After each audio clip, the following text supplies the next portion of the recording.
आज की कहानी है हृदय में भगवान। कहानी पसंद आए तो ज़रूर मेरे चैनल को सब्सक्राइब कीजिए और वीडियो को लाइक शेयर भी कीजिए।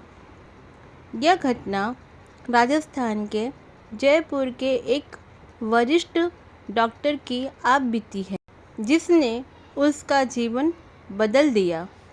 वह हृदय रोग विशेषज्ञ हैं। उनके अनुसार एक दिन मेरे पास एक दंपति अपनी 6 साल की बच्ची को लेकर आए।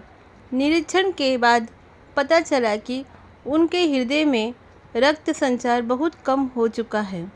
मैंने अपने साथी डॉक्टर से विचार करने के बाद उस दंपति से कहा, 30% संभावना है बचने की।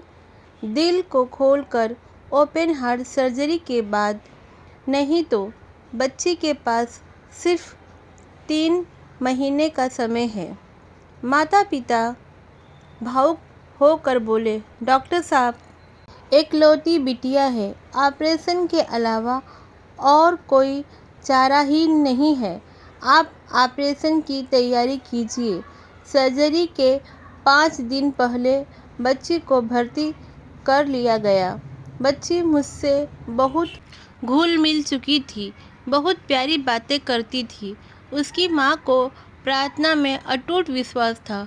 वह सुबह शाम बच्ची को यही कहती, बेटी घबराना नहीं, भगवान बच्चे के हृदय में रहते हैं, वह तुम्हें कुछ नहीं होने देंगे।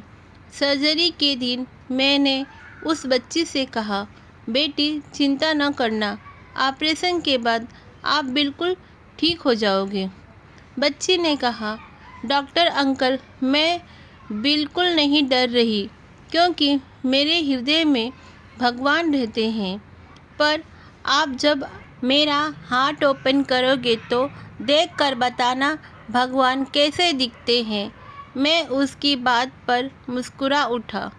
ऑपरेशन के दौरान पता चल गया कि कुछ नहीं हो सकता। बच्ची को बचाना असंभव है। दिल में खून का एक कतरा भी नहीं आ रहा था। निराश होकर मैंने अपनी साथी डॉक्टर से वापस दिल को स्टिच करने का आदेश दिया। तभी मुझे बच्ची की आखिरी बात याद आई और मैं अपने रक्त भरे हाथों को जोड़कर प्रार्थना करने लगा, हे ईश्वर, मेरा सारा अनुभव तो इस बच्ची को बचाने में असमर्थ है, पर यदि आप इसके हृदय में विराजमान हो तो आप ही कुछ कीजिए। मेरी आंखों से आंसू टपक पड़े। यह मेरी पहली अश्रुपूर्ण प्रार्थना थी। इसी बीच मेरे जूनियर डॉक्टर ने मुझे कोहनी मारी। मैं चमत्कार में विश्वास नहीं करता था, पर मैं स्तंभ हो गया यह देखकर कि दिल में रक्त संचार पुनः शुरू हो गया।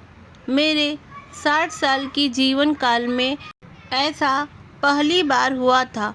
ऑपरेशन सफल तो हो गया, पर मेरा जीवन बदल गया।